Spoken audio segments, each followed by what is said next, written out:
parle aujourd'hui d'Angela Wings, le premier tome que tu viens de sortir aux éditions Paquet avec donc, toi-même évidemment en tant que dessinateur et Yann en tant que scénariste. Oui, C'est la troisième fois que tu retrouves Yann dans un rôle de collaborateur. oui, ça fait 7 ans qu'on bosse ensemble là. Alors, vous avez travaillé sur Le Grand-Duc, Ouais, le pilote à l'Edelweiss. oui, Quel est le moteur entre vous deux? Qu'est-ce qui vous réunit? c'est la passion de l'aviation, tout simplement. Il est fan d'aviation, ça faisait des années qu'il cherchait un dessinateur qui aime ça. Donc voilà, moi je suis fan d'avion, donc c'est vraiment même, j'ai plus de difficultés à faire les personnages que les avions. Donc il cherchait, parce qu'il avait dans ses cartons depuis des années plein d'histoires d'aviation. Euh, et donc quand on a commencé à travailler sur le Grand-Duc, le duo a très très vite bien fonctionné. On se connaît par cœur, on travaille vraiment de façon euh, main dans la main, c'est hyper fluide avec lui, on travaille ensemble sur le scénario. Voilà, on s'est jamais imposé quoi que ce soit. Enfin, c'est vraiment un bonheur de travailler avec lui. Sur cet album, sur Angela Wings, Yann a choisi, comme à son habitude, un contexte historique assez particulier. Là, c'est 1944 et plus particulièrement, c'est le pont aérien qui relie l'Inde à la Chine au-dessus de la Birmanie. Tu peux nous en dire plus? Voilà, en fait, c'est plutôt une idée qui vient de ma part, parce que on avait fait la Première Guerre, et lui, je crois qu'il souhaitait faire une histoire sur la guerre du Pacifique, avec les corsaires, Papy Boyington, tout ça.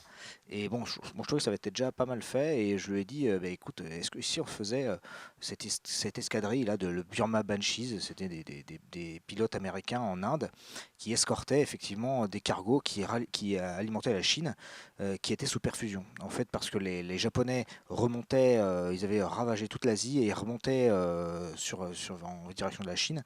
Et si la Chine tombait, en gros, il y avait plus de verrou pour rejoindre les Allemands et voilà, et ça serait très très mal passé. Donc on s'est mis dans ce contexte un petit peu d'Himalaya, de jungle birmane, etc. Et on a rajouté l'élément féminin qui était une femme pilote de cargo, comme il y en avait à l'époque, les fameuses WASP, les Women Air Force Service Pilot. Une femme qui a un travail d'homme, à l'époque c'était pas du tout un travail féminin, se retrouve dans la jungle, au front, au milieu de mecs super machos, et or elle est aussi membre des services secrets. Et ça c'est une histoire vraie, il y avait vraiment une femme pilote qui était membre des services secrets, donc elle ne peut pas le dire, mais en fait elle a une mission bien au-delà de je me balade dans la jungle. Et donc voilà, c'est comment elle va réussir à s'imposer dans ce monde d'hommes, parce qu'elle les aime bien au final, c'est pas du tout une guéguerre masculin-féminin, c'est vraiment elle est pilote. euh, et ce qui est intéressant, c'est de piocher dans la vraie histoire des WASP qui étaient exactement dans la même situation. C'est-à-dire que c'était des femmes qui étaient dans les années 40 déjà pilotes civiles, donc déjà un certain niveau social, un certain niveau de caractère, parce qu'il fallait quand même en avoir dans le pantalon, on peut dire, pour être pilote à cette époque-là. Et elles avaient décidé par elles-mêmes de créer une escadrille. Et en fait, leur mission, c'était de livrer les avions depuis les usines jusqu'au front. Alors, c'était pas un métier combattant, mais c'était un métier qui était indispensable. Il fallait bien alimenter le front en avions neufs, et donc elles se chargeaient du boulot. Elles n'avaient pas de statut militaire, effectivement, donc elles avaient tous les inconvénients et aucun avantage. C'est-à-dire qu'elles n'avaient pas de pension, pas de. Voilà, s'il y en a une qui mourait pas en combat, mais en escorte ou en livraison d'un avion dans la météo, par exemple, c'était la famille qui devait rapatrier le corps, donc voilà, c'était quand même quelque chose d'hallucinant. C'est vraiment assez étonnant en fait comme personnage. Ce qui est aussi étonnant, c'est que toi tu en fais une femme donc très forte, de par sa fonction, de par ses connaissances, de par c'est quasiment un as du pilotage. Et c'est aussi une femme très très sexy, très belle, avec des formes girondes. C'était important d'imposer comme ça une figure un peu, pas inédite, mais en tous les cas originale dans la BD de femme forte à Mais tout point de vue. j'ai rien imposé en fait. C'est ça qui est hallucinant, c'est que l'histoire parfois dépasse la fiction. Et quand on regarde les photos des WASP, comme je disais, ce sont des femmes qui étaient déjà dans un certain rang social, parce qu'elles faisaient de l'avion plutôt que de la couture. Et elles étaient souvent très glamour. Et en plus, années 40, donc assez pulpeuses, avec des formes, elles assumaient leur féminité, etc. Là, j'ai des photos, mais des images d'archives où on les voit maquillées, superbes, coiffées, avec leur uniforme de pilote, et qui se remettent du rouge à lèvres dans le rétroviseur de l'avion de chasse. Voilà, elles sont sur des monstres de 2000 chevaux, mais elles restent avec le vernis rouge et elles sont ultra glamour. Et voilà, elles étaient belles. Moi, je les ai dessinées comme elles étaient. Romain, a priori, enfin j'imagine que tu dois travailler beaucoup la documentation pour arriver à un tel réalisme. Ouais. En fait, Yann s'occupe lui de la partie récit, c'est-à-dire que avant qu'on commence l'album, il va tout lire sur le sujet, tout, surtout les témoignages de pilotes, parce qu'il va trouver des anecdotes qui vont faire la colonne vertébrale de la grande histoire, enfin de l'histoire d'Angel Wings. Par exemple, les Burma Banshees, au milieu de la jungle, dans la vallée d'Assam en Inde, au fin fond, au confluent de l'Himalaya, ils avaient ils appelaient ça des bachas, des tentes en bambou tressé. Et ben, ils avaient un frigo américain, voilà. Ils avaient de la bière fraîche. Ils avaient mis un groupe, ils avaient transporté ça, je sais pas comment, enfin ils avaient bricolé un truc, et ils avaient la bière fraîche au milieu de la jungle. Bah, c'est tout bête, mais alors qu'ils se faisaient bouffer par les moustiques et qu'ils n'avaient pas de papier toilette, mais ils buvaient de la bière fraîche. Voilà, c'est des détails qu'on n'aurait jamais pu inventer. Moi, je m'attaque surtout à la documentation technique des avions. Alors je vais voir les vrais avions, je les vois évoluer en meeting aérien, et j'ai on va dire une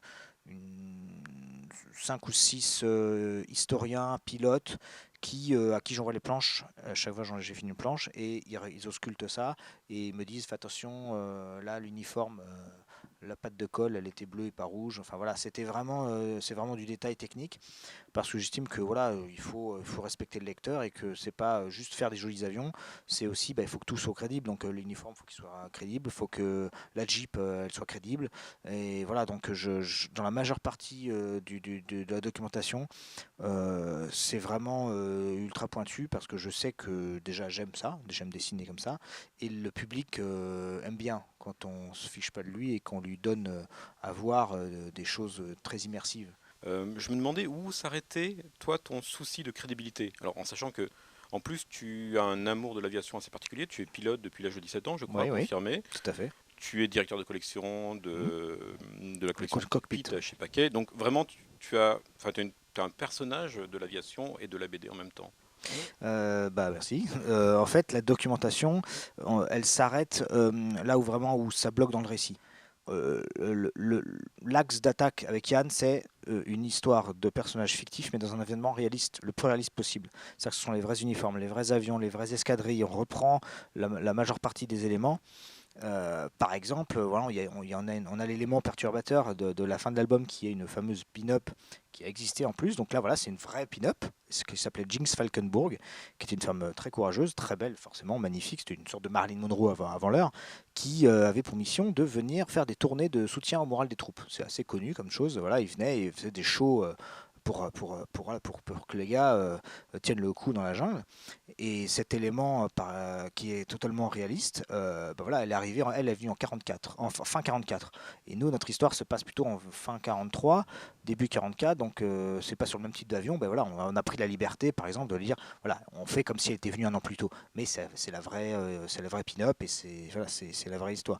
Donc voilà, on essaie d'arranger dans les coins pour que ça rentre, mais si on commence à faire une vraie histoire, voilà, c'est comme quand on fait une biographie, bon, au bout d'un moment, on est bloqué parce que par la vérité.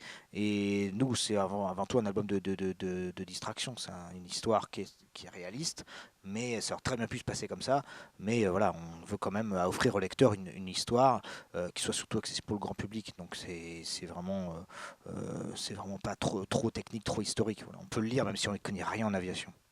D'accord. Cette Jinx, c'est justement pour en parler, sans en dire trop, ça a l'air d'être le personnage qui va être le contraire d'Angela. Elle, c'est pas un pilote, c'est aussi une très belle femme. Elle va, j'imagine, s'opposer dans le deuxième tome. Exactement. Euh, Au début, ça devait être juste un personnage un petit peu secondaire ou comme ça qui passe et hop. Et en fait, j'ai trouvé ça trop intéressant de justement que notre petite Angel, elle se retrouve face à une nana dont tous les mecs sont amoureux, mais ils sont amoureux d'une image de papier, d'une pin-up. En fait, la pin-up, c'était vraiment le terme exact. Pin-up, c'était le calendrier. On arrachait la page, on punaisait, donc pin-up, on punaisait le calendrier dans la chambrée et on était là, on décorait nos avions, le blouson, ça nous permettait de garder un petit lien affectif avec notre copine aux États-Unis. Et donc ces gars-là étaient vraiment amoureux des filles comme ça, et ça vraiment ça leur permettait de tenir le coup. Angela, elle, n'est pas une pin-up dans ce sens-là, elle n'est pas une icône, elle Non. n'est pas attendue par les GI ou par les aviateurs, mais elle est aussi sexy. Tu la dessines avec de très belles galbes. On- Bon, ça c'est par goût personnel. Mais ce que l'on trouvait justement très intéressant avec Yann, c'était au début de l'album, elle arrive, c'est une nana pilote, elle est à Karachi, donc est un peu la base arrière, un peu plus civilisée, on va dire, on n'est pas au milieu, pas dans la jungle. Et là, elle arrive, c'est la star, donc tous les gars se retournent sur elle, et puis donc elle voit bien que en gros juste son glamour fait l'affaire. Et quand elle arrive dans la jungle, au milieu des Burma Banshees, elle pense que ça va se passer pareil. Or, c'est l'inverse. C'est-à-dire qu'elle se retrouve, un peu, les gars sont entre eux. Il y a une nana qui vient. Au début, on lui dit qu'est-ce que tu fais là? Dégage, on veut pas de toi. Et donc, elle se retrouve bloquée dans cet environnement ultra macho. Et comment elle va le faire? Elle va faire pour s'imposer et pour montrer qu'elle est aussi une excellente pilote et qu'elle a sa place. Je trouve que tu as fait vraiment un effort particulier dans tout ce qui est scène de vol. C'est-à-dire qu'on a des grandes cases qui exploitent l'horizontalité ou la verticalité.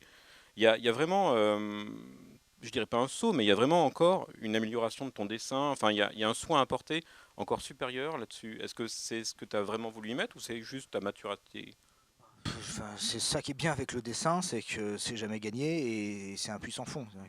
Je suis sûr que dans 10 ans, vous me direz la même chose sur le prochain album.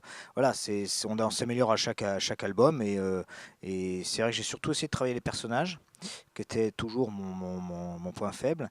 Et pour en revenir à la verticalité, à la mise en page, c'est vrai que c'est une BD d'aviation. Donc il faut de l'air, il faut qu'il y ait de l'espace et une totale liberté dans la mise en page. Et Yann l'a bien compris. Donc par exemple, il me met pas 12 cases par planche quand il y a un combat aérien. Il me dit voilà, t'as 4 pages là, éclate-toi. Faut qu'en gros, voilà, il se passe ça dans le combat.